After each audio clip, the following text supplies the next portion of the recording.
Hey folks, before we begin, could you just hit the like and subscribe buttons, trying to get the numbers up as always. And I do think these videos are going to be a real help to both Muslims and Christians.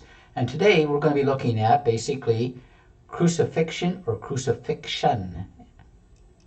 Hey folks, as I said, it's really great to be here this morning, and I just want to just let you know why I'm doing these series of videos on today's Muslim Challenge. Now, today's Muslim Challenge is basically on the crucifixion of Christ, whether Jesus was crucified outside the walls of Jerusalem or he was not. Now, he was or he wasn't. There's no in between. And if he was crucified outside the walls of Jerusalem around 30 AD, then Islam is false. There's no escaping that because of these words. Now, the only reason Muslims believe that Jesus was not crucified or deny the crucifixion is because of these words in the Quran. In fact, they did not kill him, nor did they crucify him. Certainly, they did not kill him. So, this one verse actually destroys the Quran. It destroys Islam, and it destroys the prophethood of Muhammad. There is absolutely no way that Islam is true if Jesus was crucified and put on a cross and died and rose on the third day. Absolutely no way. And yet, this is all that Muslims have regarding this, and it's really interesting. I had a debate with a Muslim, Hijaz, a couple of years ago. And he admitted in the debate that basically the only reason he didn't believe in the crucifixion, or his main reason, was because he was a Muslim. He tried to bring off some nonsense with a few verses here and there, but when you examine the Bible, or examine the Gospels, let's stick with the Gospels for now, and then we'll look at what Paul had to say. Yes, I am never going to apologize for Paul, but when reading the New Testament, if you allow the New Testament and the four Gospels and the book of Acts to speak for themselves, in other words, we're going to let the Bible speak, Jesus was crucified outside the walls of Jerusalem. I don't know how anyone can really escape that. And Muslims they come up with all sorts of theories. In fact, Muslims aren't even in agreement exactly what happened outside the walls of Jerusalem. So, with the crucifixion. So, my Muslim friends, if Jesus wasn't crucified, what happened? You need to answer the question. Don't have to give it an answer to me, but if you're honest with yourself, you need to answer the question. What happened? And when you look at the Muslim sources, they're all over the place. Some say it was Simon of Cyrene. Some think it was,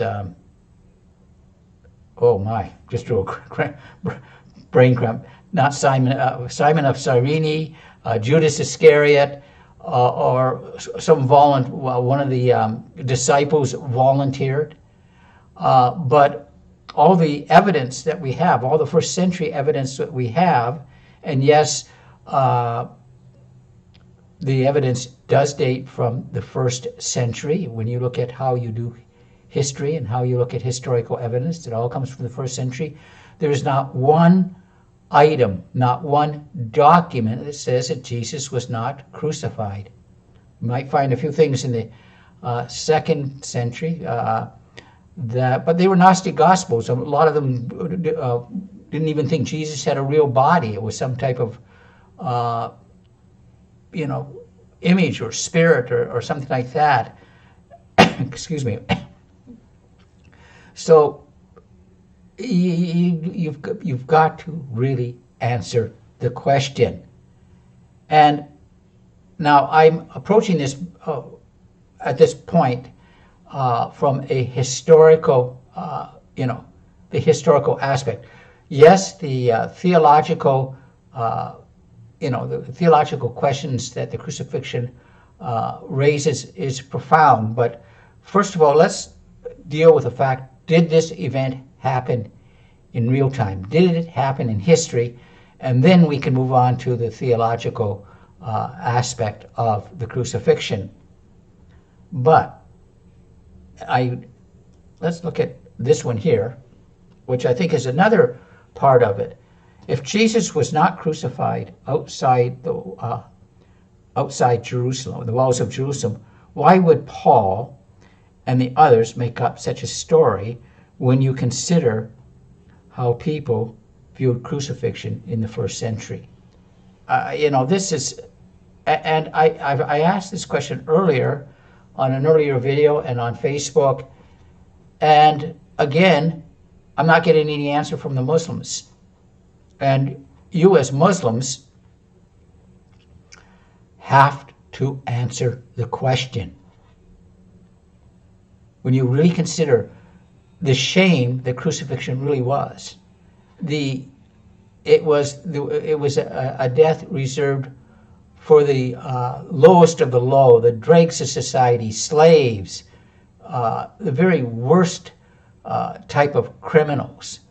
They were the only ones that were crucified. And the crucifixion was not spoken about in polite society. You just didn't talk about it because, yes, Jesus was hung naked so that he was totally exposed on a cross. Now, this is not the end for this would not be what you would talk about if it wasn't true about a Jewish Messiah. There's no way. And again, a crucified God, it is absolute foolishness. And yet the Apostle Paul tells us that the preaching of the cross, or the word of the cross, is foolishness to those who are perishing, but to us who are being saved, it is the power of God. Paul uses two words later on in Corinthians, where he talks about the crucifixion is a stumbling block to the Jews. Now, this is an interesting word. It is where we get our English word scandal. So the preaching of the cross is a scandal and foolishness. It's ridiculous. It's moronic. This would be the mindset of people in the first century. People going around proclaiming a crucified Savior. The first impression is it's a scandal and it's moronic and beyond belief. And yet, as Bart Ehrman says, that in the earliest followers of Jesus came to believe that he was crucified and that he rose on the third day. I don't know how anyone can really make up such a story as this if it were not true.